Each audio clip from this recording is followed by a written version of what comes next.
Même de combattre les presse sont venus à soutenir l'artiste de la 5e génération, héritier de la musique congolaise africaine, lui de Dieu. Ah mais non, je te dis franchement, héritier, c'est roi de la musique. Il chante bien, non, c'est pas possible. Tous les petits musiciens, je te vous dis, arrêtez votre album à la maison. Le temps va frapper. C'est mi-ange, mi-démon. Ça vient, ça va décoller fort. Et ça, là, comment, ceux qui montent à l'obéla héritier Watanabe, il faut ça les gars, la flatterie est belle. Non, c'est pas des flatteries. Héritier, c'est un grand chanteur.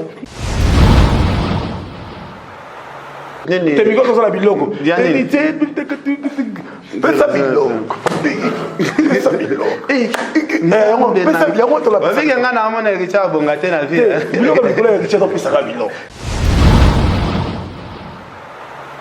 Héritier a bengi bango na téléphone, baboyi koyamba. Allez, joie, pesa biloko. Allez, pesa biloko. Pesa biloko. Mon nom tout ce qui a problème à tête, à perdre. Car il y a un problème à tête. C'est un comme un problème, il y a réfléchir, à perdre. Moi, ma vie, je vais pas vie à mon douter. Pas de refus, mon encore aux autres, il y a un barapé à l'impaka. On mélange pas les domestiques et les patrons. C'est un patron, c'est un boss. Quand moi je viens ici, je ne vais pas parler ma Mambala, Miss ma volonté. La tribu de Ouattara, des héritiers, Kabeya Bondongo, artiste de mes côtés, où ils ont un parcours bien bombé.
On a se détendre avec un pacte d'idéologie. Yangoyo! Chez Djonganganda Taba. Cadre kitoko pour na kolia pe komela avec un pacte toujours. Oyo abongi selibino ba spécialité à kitoko. Weba ko banda mokolo ya mardi. Jeudi. Chez Djonganganda Taba ba fongola ka partir à 17h tu 23h. Awa spécialité ezalinde tabande tabae. Olien taba ya moto na kwanga ya mungwele pilipili ya kobweta suka na feeling chez Djonganganda Taba awa musale sala markitoko tunanga nini chaque weekend babendi yango weekend live, c'est-à-dire ba chanteur oyo babanda ko beta ba concert awa pona ko sepelisa bato lokola mokolo ya vendredi tozalina Suzuki Luzubu 4x4 grand chanteur de mon pays oyo akosepelisa bato na bakunga ya fois te oza koyoka musique oza kolia ntaba pe oza komela pe chaque samedi tozalina animateur ya monene ya mboka na biso Congo CNN Alligator bakiselaka ye calibre 12 yende asepelisaka bato awa avec un pacte na idéologie pe dimanche sombele suka bisanga avec grand chanteur Emile alias Demingongo bakiselaka ye lisusu la voix qui cloche yende akarisaka ba chant pe aza kosepelisa bato na banzembo ya kitoko na ndenge ya defote boyoki bomoni bondi adresse ezaka kase moko na 45 rue na commune à Paris na Romainville 93 230 to pe obengi na numéro oyo plus 33 63 54 75 181.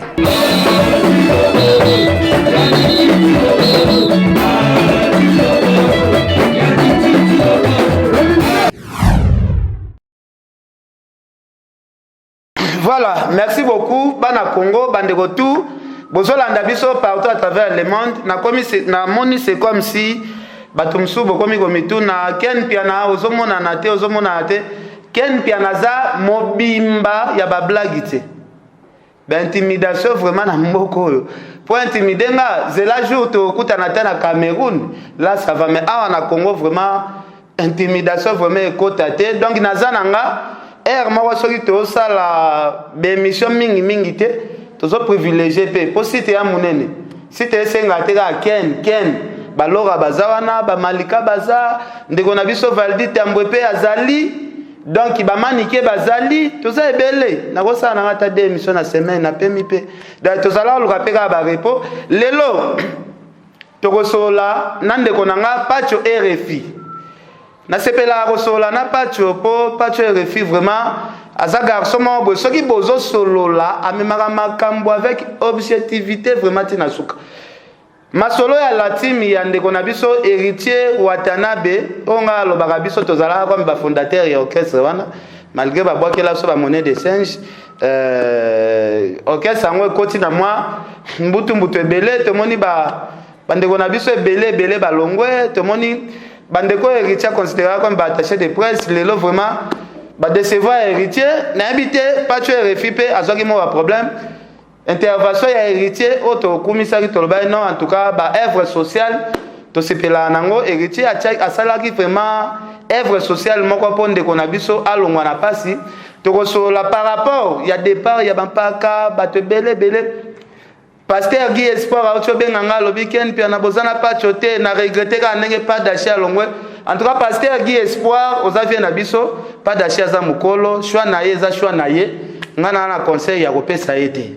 Peut-être place accueilli azoba bonheur, peut-être place accueilli à qu'on regretter après on les a choix na ye. Pacho Refi moi na muteketa bonjour. Bonjour Ken Piana, bonjour na bandeko sur la biso na fimbo puis bata sur na banque télévision, après si bon bonjour. Boni. Oui, ça va très bien par la grâce du Seigneur. Voilà, Pacho Refi na bengi yo ça fait au moins 4 jours aux hommes na té na habité malgré ba occupation belé ba peso charge ya ba émission et belé tout ça na habité Pacho Refi tokende na objectif na biso. Ok, c'est héritier Watanabe et Panzani. Est-ce que vous pouvez expliquer biso cause ni sali ba musicien ba longwa ebele bon balamo. Bon, je signale le monde entier je suis le coordonnateur il y a la team de Wata na côté de communication parce que nous parle un peu de communication. Je suis le coordonnateur. Il y a la team de Wata la communication. Je suis là pour apporter visibilité et information exacte. Il y a les grands boss des boss. Héritier de la musique congolaise africaine, Watanabe Moto Nantembe, où il y a quand même perché tout le monde, d'accord, où il y a une voix, il y a mélancolique, jusqu'à ce jour, depuis Kayimba, Banzembo, il y a BM, Tilelo, tout le monde a aujourd'hui, l'artiste héritier Watanabe, la Pulga, Moto Nantembe, le grand boss, aujourd'hui, à Outiko, honoré, Bandeko Nabiso, où il y a Cannes, il y a Afrique. C'est l'artiste Oyo aina l'orchestre ils ont nouveau-né mais à côté dans stage Oyo babim skutu basala ba 10 ans ba 20 ans ba 50 ans à succès ba se retrouve même na Cannes ba yembate même na TV5 ba les gars pour mauvais français ça ba les gars même pas na la chaîne internationale mais Wata a démonté face au monde Azali Azal grand monsieur ou quand même peut attirer quelque chose aussi en Afrique et en monde. En tout cas, est-ce que Pacho Refi la Pulga, Moto Tembe, boss des boss, ok c'est pas une sanité pour d'accord, posez-moi question. Le patron de la team de Wata, c'est héritier Kabila Bondon. Voilà. L'autorité morale. La team de Wata, c'est le patrimoine national. Est-ce qu'on a vu que Pacho Refi a déjà Mukolo, toi et Soban Amikete, est-ce qu'on a vu que vous êtes responsable? Est-ce que makambo ozolo bana ba responsabilité ozalaka nango pas est-ce que zobalanga? Non, héritier ça grand artiste. Oh, il est là il mis la canne. Bon, il y a monté. Nzemba ngwe betele wapi? Mais ils ont bêta partout. Ils ont bêta partout. Na radio ni nango ndo ils ont côté na YouTube, ils ont bêta la radio la France, ils ont bêta la RFI, Claudicia. Il faut qu'en Afrique RFI ya molili na ba YouTube ya molili po na habité na habité ba jirasi malele ba baldi. Est-ce que nzemba bon na habité emsunga na côté internet moi pas si mais c'est sûr parmi 10 Congolais peno ba côté internet tongo ti buto alali na connexion ngape naza parmi. Mais est-ce que na ko to ko luka to faire lien ngo to ba nzembo nini? Mais non, héritier Watana mais ce n'est pas n'importe qui.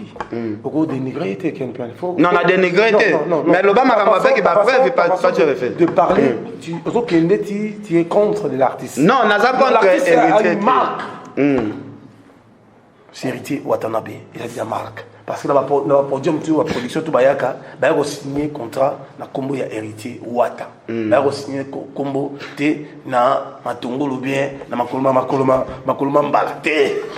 Makoloma mbalate. Bon bah il y a signer contrat na héritier Wata. Pas tu refi munoko ozotia oyambaka pe Charlie Mpaka. On mélange pas les domestiques et les patrons. Héritier c'est un patron, c'est un boss. Quand moi je viens ici, je ne vais pas parler Makulmambala, Misuma Volonté, Awangala Yogolobela, la type de Wata, de héritier, Kabeya Bondongo, artiste de mes côtés, où ils ont un parcours bien bombé, bientôt l'album, mi-ange, mi-démon, Pape Théo Moukendi, la patronne, c'est Zélango, Adèle Djogo, Bagoudanze, chef dans le tambouille, maman sociale, on se comprend, Tarsis Boukassa, hôtel Pacifique Hôtel. Ils ont monté ça, c'est le grand hôtel. C'est l'album mi-ange, mi-démon. Tellement qu'il héritier Lobi, non. Il faut qu'on bête la musique autrement. Il a lancé mi-ange, ange baillé. Il va continuer à bimmer, côté de démon, pas tu refus Bandegombe Belé, Balongo, Balobi, ok, c'est ça, distraction. Leader alingi vi ya boîte trop boîte wana ezo melambongo ya bandaku ezo melambongo ya ba organisation nyonso o héritier ko ki ko sala na vie ba meki ko pesa toli ti balembi na habité est-ce que pas tu refi ozolo ba makambo na ba sentiment ya moi non quel pela tout ça makambo mikolo ko ça makambo nete mikolo est-ce que ici à la télévision c'est important de parler de bien tout à l'heure on appelle Bandazate Mutupe oyo atelema na réalité politique ça na car il est véhiculé ça na ndako afanda kati papa so mon mutamu beta bon ça veut dire ngakufa ça veut dire ya za kindo kia kumwa bien tena putu parce que ça ikusa kumwa ko yema faut réfléchir autrement ici l'important c'est mi-ange mi-démon l'artiste c'est l'ambassadeur de la paix universel de la paix ça veut dire que ici on te parler makamoteli paix te parler makamoteli mi-ange mi-démon te parler sur la team de Wata il a cassé la barrière après son retour il avait une forte délégation de Trésor Mbombo Kawel, le Paris appartient, je mon Congo Union européenne, il y avait forte délégation, il y avait des diasporas, il y avait beaucoup de monde qui sont venus, même de combattants de l'IPS sont venus à soutenir l'artiste de la 5e génération, héritier de la musique congolaise africaine, élu de Dieu. Oh mais non, je te dis franchement, héritier, c'est un roi de la musique, il chante bien, non, c'est pas possible. Je te dis, tous les petits musiciens, je te vous dis, arrêtez votre album à la maison. Maintenant, on va frapper. C'est mi-ange, mi-démon. Ça va décoller fort. Ok, merci Pacherefi. Nous allons continuer. Et ça, là, comment, ceux qui m'ont dit la héritier Watanabe, il faut ça les gars, la flatterie est belle. Non, c'est pas des flatteries. Héritier, c'est un grand chanteur. Tel point qu'aujourd'hui, héritier, il avait dit à homologue naé que non, moi la maille. Est-ce que vient héritier Est-ce que vient héritier Péné Robonga? Non, héritier Watanabe, c'est un artiste. Azana parcours, ça bien bombé, ça calendrier bien bombé. Les 26, ça concerne Azana chez Temba. Chez Temba, il me dit, tu belé. Ça veut dire chez Temba, invitation. Mais mon colo ville, ça m'a beaucoup hérité, Watana, la poule, Kamotona Tembe. Très fort, n'a papa chéri, Binadam, Motopamba, a connaît pas demandé. Bas de match, ça voyait. Rien à face. Papa chéri, Motopamba. Logi. Dans ce moment, Zala, Binana, T'es micro comme ça la biloko. Vérité, pesa biloko. Pesa biloko. Mais on pesa biloko la pesa. Avec un homme héritier bongaté na vie. Biloko biloko héritier donc pesa biloko. Héritier abengi bango na téléphone, maboyi ko yamba. Allez, joie. Pesa biloko. Allez. Pesa biloko. Pesa biloko. Donc pesa biloko kindoki. Lento kindoki. Ado pesa biloko. Richard Angambo, un problème sérieux sur le site. Ça veut dire que la team de Wata, ça va changer beaucoup de choses. Ok. Ouais. Alors, pas de refi, n'a habité Solange Koufanga, Bazolandabiso, Solange Koufanga, n'a habité Zolandabiso vraiment à Paris. Elodie et Fefe Namou. Elodie et Fefe, vient Guy Espoir à Tonakio. L'honorable Eli, le pasteur Guy Espoir, sans plus tarder, j'ai sali Jérès Malélé qui vit bien ici au Congo, Yannick Stopira, et j'ai sali. Vivi Westron, Tania Smith, donc Patrick Tessali, Bijou Atro, Aïcha Tostao, Aminata Sénégalaise. Et en général. Patrick Tolandi dirait qu'il y a Karine Léon à Tonga Lobby. Karine Mokonzi, à Lobby Kolongwa Naye. À Sengi, fanatique na union surtout ba soutenir Gaé. Ba se retirer na marambo héritier. À Lobby Kosila ya héritier. Et ça à partir il y a départ Naye.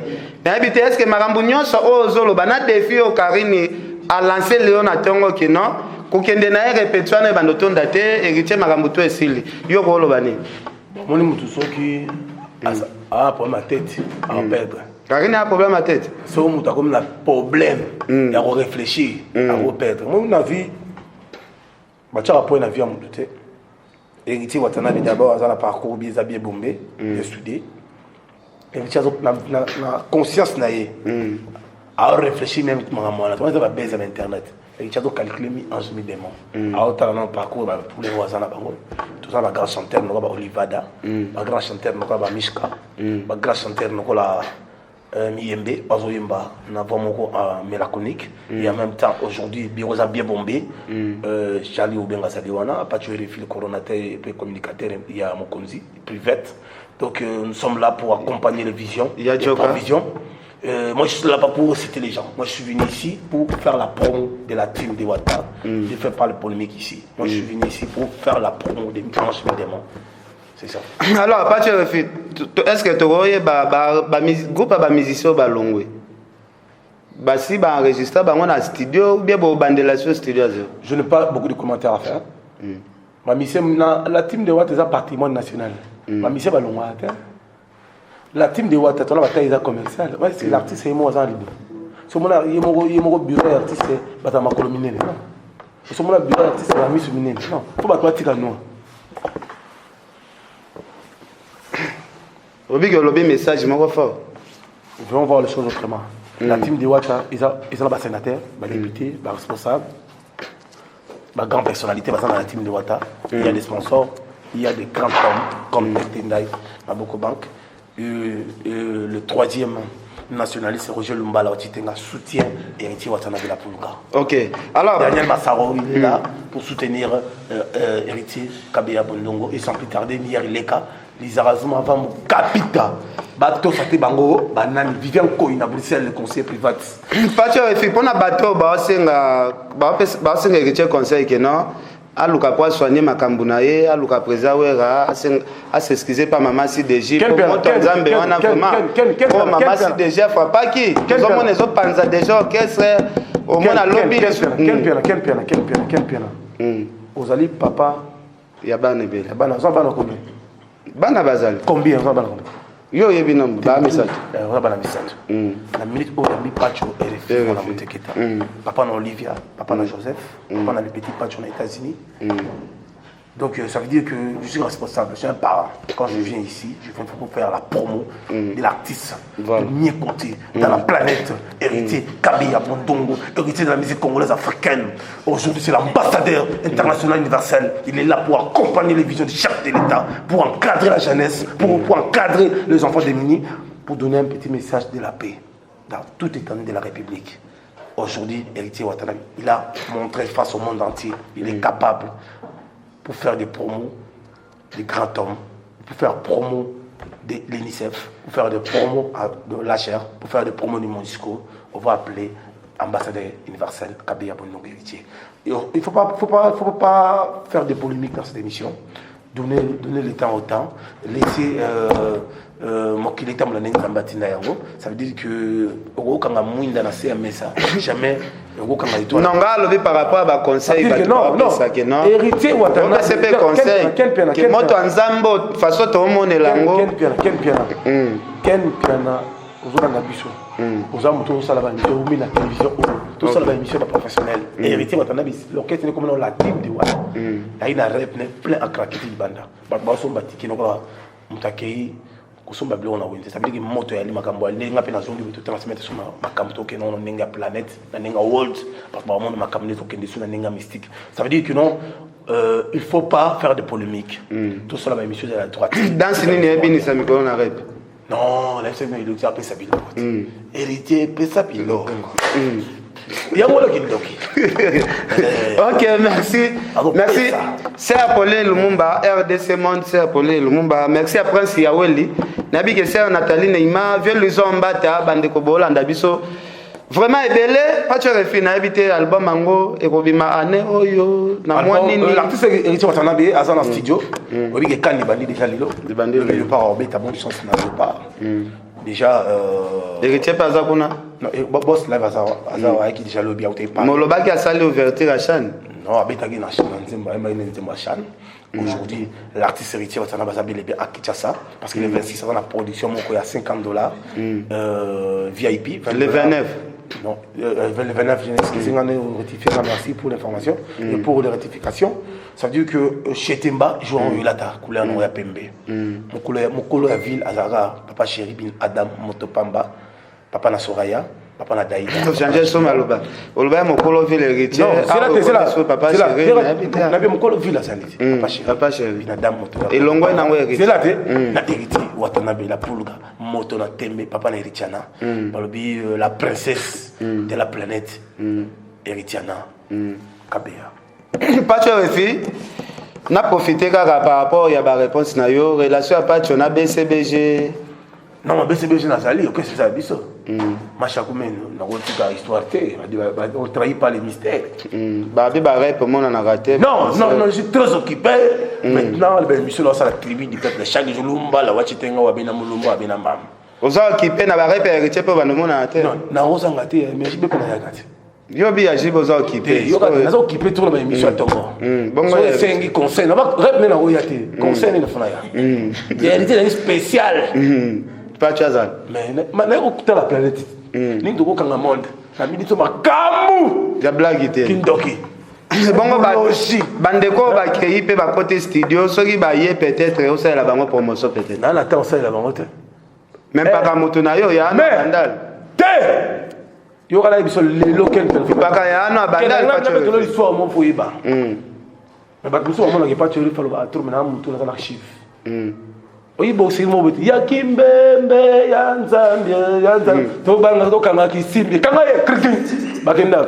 kisimba ondela o kango te ya kimbembe ta nzambie to kanga kisimbi kanga ye wana baki la chali papa ngala baki o kanti mo te ya kimbembe ta nzambie o kango te to kanga kisimbi kanga ye kriki babunga academia wana nzemba academia alors pas tu es fille eloko nini ezangaki te okende osoutenir bagene balongwe bana besoin de la promotion makasi non quelle personne moi pas tu refus on juste plus reconnaissant batanga coup de pouce je peux pas en laisser parce qu'il y a l'avenir ils sont dans la team de Wata et ils sont c'est mon néné azana talanaye azana belle voix à tout préparer, mi-ange, mi-démon. Il faut se multiplier à 1000 morceaux pour que quand on a fond et du solongo, pour multiplier ganga. Est-ce que pas tu refais dans l'occasion émission Ndengo c'est la paix héritier promotion, c'est un fanatique héritier. Moi message à pardon. Non, non. Là, vous avez trop dépassé des mots. Vous avez trop dépassé des mots. Il ne faut pas faire du malin, mon frère. Quand tu m'invites ici dans le plateau, il faut être posé. Non, ça dans mon sens que savez-moi. Maïs Sopana qui entre Yona frère Nayo, les lobes réparés. Ma fanatique est moi, quand tu réfléchis, je suis un parent. Quand je viens ici, je viens pour parler de la promotion de l'artiste. Voilà. Tu ne peux pas m'imposer, tu ne peux pas me dire que non, tu fais ça. Non, ça c'est la merde. Tu commences à déconner. Tu commences à faire des trous de malade, toi, monsieur. Non, bah te belé, bah tu es refini là, il ne faut pas poser. S'il vous plaît, mon cher. Ici, nous ne sommes pas dans la tribune, nous ne sommes pas au tribunal, vous n'êtes pas juge, vous n'êtes pas magistrat, monsieur, vous n'êtes pas un procureur, vous êtes un présentateur. Quand tu m'invites, moi je suis un patron d'une émission, il faut poser des questions qui est bien encadrées, qui est bien posées. Il ne faut pas déplacer de langage, ce n'est pas tout sérieux. Parce qu'il y a des responsables qui nous suivent. Il y a même des enfants qui nous suivent. Il ne faut pas poser des questions banales. Voilà. Merci beaucoup. Pour comprendre, pas tu refais moi à Moutegeta. Donc, Balobi, les présents, il rappelle à Abisso, moi, les passés mouqués. Donc, il pas tu peux les passer. Donc, il faut voir les choses autrement parce que vous, quelqu'un, vous êtes un parent, vous êtes un responsable. Il y a beaucoup de gens qui nous suivent. Alors, Pacho, il faut on est niveau ça là pour na baerre où il y a les sous-soutés. Il y a bâtiment peut-être bofouli après batuana bazoko magaka. Non. Na mokini so, il faut que na makambo tout. Oui, c'est normal. Combat. Non, viens moi mon même toi, une équipe qui ne fonde pas Franck, c'était mal. Il y a même Gloire là, tout le temps où tu nous as convocation. Parce que, mon étoile, mon réseau c'est toi. Tu dois changer comment tu vas marcher maintenant. Tu dois changer un peu de stratégie. Tu dois changer un peu ta vision. Il faut éviter tout le monde parce qu'il commence à te détruire. Il faut voir les choses autrement. L'artiste héritier comme il est là, il n'est pas un petit enfant, c'est un parent, c'est un papa. Na bana biso zo na bandaku omo na bana biso o baza ba rebelle na bana biso o baza koyoka o peut ça conseil kakate ta papa à la terre Hollande bien connaté il y a de continuer ça ka bana médication tous ils allaient comme les bons à la biso ils mis ange médecin. Voilà, merci. Alors on a évité pas de faire fito comme vraiment na suka pour na reciter monini okoloba par rapport il y a bande rebello ba c'est l'album héritier. Non, le programme héritier. Non, je vous signale que l'artiste héritier va venir à l'Europe d'ici là avec l'artiste, avec des musiciens. On va jouer parce que aujourd'hui, on a déjà entre chef de l'État, Félix Antoine Tshisekedi Tshilombo, il est le chef de l'État, l'élu de Dieu. C'est le Jacob de la RDC. Là pour quand il s'habille sur le Cana, donc l'héritier. Azali juif. Alors, s'appelle. Est-ce que Maramba héritier sur le bango n'a qui serré penapati? Oui. C'est comme si le bango kaka. Non, quelqu'un. Non, avec série. Moi, je suis responsable. Quand moi, ma côté du Soulam, tout ça veut dire qu'ils ont ma cam. Voilà. Merci, mon frère les hommes Bata, Solange Koufanga, Zolanda Biso, Whisky Wishia. Balobi ba montage toujours. Merci bande retour Bolandi Biso, Jimmy Belaou, Olandi Biso pe Joël Koufle, sous les Kaouka, grand prêtre sous les Kaouka, Balobi kopé sa mbote pa muta pembe ezala bénédiction. Po mundela nzambe. Mundela nzambe. Soko pesa muta pembe mbote 3 fois na mois. C'est que mbote wana ezana bénédiction en tout cas sous les Kaouka Faouzi. Alors pas tu les filles moi bambote ça la bien les qui nous jouer Koufla Hollande sur la Turquie. Fifi si wa grande sœur na Koufaki na évité mon message et ça la bien. Non, je connais grande sœur Fifi c'est la plus sexy de la capitale. C'est la plus sexy de la capitale. Na mon Angola Nzambe maman Nzambe. On lui bomba biso avant pour bouka melo na biso c'est pas possible. Mais na tala pena na mona ba komela ngai et pas ya CG vivant ko na Bruxelles abinanga RFI ba kongo ba kufi na Turquie. Bon. Turquie wala ken peranga ken de poto kana mai wala. Non, yo lo babon ndeni. C'est l'info na bateau, amata na bateau. C'est l'info mo zoma moto na océan. C'est l'info mo. Ay mona moto na. Na mais Dieu est grand. Il faut salara miracle ya Jessica Volu. Alobi prostate eza maladie eza na makambo ebele mais na 2 minutes na kolobaka ba point essentiel. Tolobi prostate ezali maladie oyo ezwaka ba papa. Balobaka ete prostate utaka beaucoup plus pona ba papa oyo basalaka rapport sexuel mingi. Mais eza bongo te. Prostate eza maladie oyo eza kozwa bato de 40 na komata oyo bakoma na difficulté ya kosuba. C'est-à-dire papa soki amoni déjà oza kosuba masuba eza kobima na vitesse te oza kosuba masuba eza kobima na denzela oza kosuba posa ya kosuba eza lisusu te eza osila te mais masuba pe ezobima te yeba ke no papa ozo développer déjà prostate wana ememaka pe faiblesse sexuelle donc pona nini ekomi na inflammation na niveau ya prostatite donc ekomi na maladie prostatite na niveau ya prostate wana oyeba ke no oza déjà na kati ya prostate wana traitement nango ezalaka ka opération mais na cabinet docteur Hakim tozana traitement sans opération ya prostate quel que soit ozo kosuba masuba eza kokende su na vitesse te ata 1 mètre ekomaka lisusu te oza kosuba posa kosuba ezosila te yeba yaka na lombango na cabinet docteur Hakim Shebi José ou bien obengi biso na plus 243 84 06 55 760 ou bien s'abonner directement na YouTube ya docteur Hakim officiel wana okozwa traitement ya prostate non tolobi prostate wana ememaka faiblesse sexuelle prostate wana ebomaka prostate wana ezali maladie moko mabe oyo eza kobika na produit naturel na cabinet docteur Hakim Shebi José na lela na bi nzambe moi c'est kitoko boye mambo boto batika mokili avant place accueilli a comme expliqué dans le baboye mais c'est la condoléance sur le raisonner qui a zaki ceux qui n'en sont tendés ni pas place na ne na so ba comme expliquer so kangai comme muta kufi yo so raisonner zaki n'en sont tendés ya pas tu mawango ya boye te parce que mon aka ki mutema ne malamu azaki na ngona ngola ninga yamba biso ninga lo sala ba comex na ye atika mukila za jeune maman isalanga pasi place azali sincère condoléance na maman na biso fifisiwa na mobali na yetu c'est condoléance na bana yetu vraiment tozali sincère condoléance sali ngai pasi na lek na bino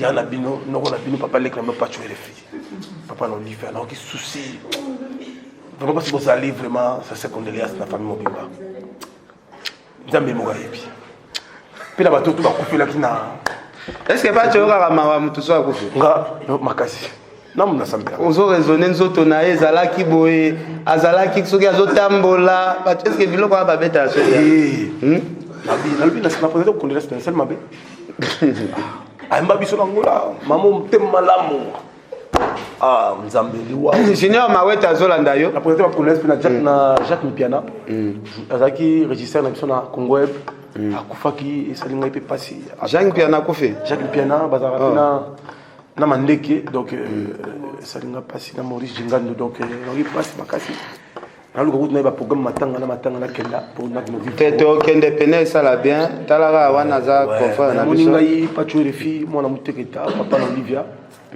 papa na Joseph papa na petit pacho na États-Unis ma para bato tu bota la biso ba comprendre kamoko boy okilo za nzambe mutagal aza libanga la mokilo azate mais moi no abwazo bo agete pati na pesi mbote na pesi mbote yo mama on rebelle pourquoi la ça na pesi mbote la chanter na pesi mbote OK mbote atro on dit ba tala biso comme bon les ate te na pesi mbote bala tu ba mbote la mino bana mwana liboso ken te mo ba faire moi il a la faire no yo no yo diga ken ngwa ken da la faire o pela la chose ate kombo peto e bagate ya mwana na pesi mbote belé wana za mwana liboso pa na pesi mbote belé ndeko tu ba tala biso wala na pacho refi papa na Olivia papa na Joseph papa na petit pacho na pesi mbote belé na Angel Moulanga na Washington na Dominique Bilonda na Nadine Ekila à Bruxelles Nadine Chingila mutu bambote belé Laura Chopa Zolanda yo ba biso belé Nadine Laura tu moko azana komone ma vie ngambe pena donc ma vie, bonne chance. Dans mon été, tu as un café au lait avec tout ça en Angolo. Tu as évité. Tout le monde a un jour, tout le monde peut sentir faire un. Le reste, tu vas faire un autre dîner. Tu viens en rire. Tu vas monter belé. Tu vas monter dans un riffet qui sombe. Bengila ma vie. Ma vie. Azoluka travailler pena héritier na peut-être ce qui a causé à racisme. Ma vie. Donc yaka show. Yaka te présenter Moki les Hollandais yaka. Bon, à bientôt. Yaka show. Il y a besoin de travailler dans héritier. Yaka na rapide. Papa Zwaka ena ndenga zo ya démarche wana vraiment. Yaka na noter. Yaka démarche wana vraiment na habité pas chalelande biloko. Yaka boet. Ozomona muneno ezana kilo ezana sima. Yo yo bega kaya mwana. Yo ya pas kilo à part simonelo mso. Ana besoin travailler na. Nazana besoin de travailler. Mutumoga me marquer pas héritier. Nazana moto no kosi. Ba bosola na pacha.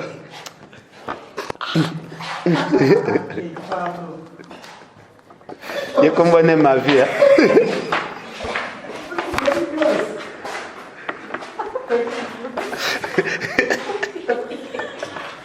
En tout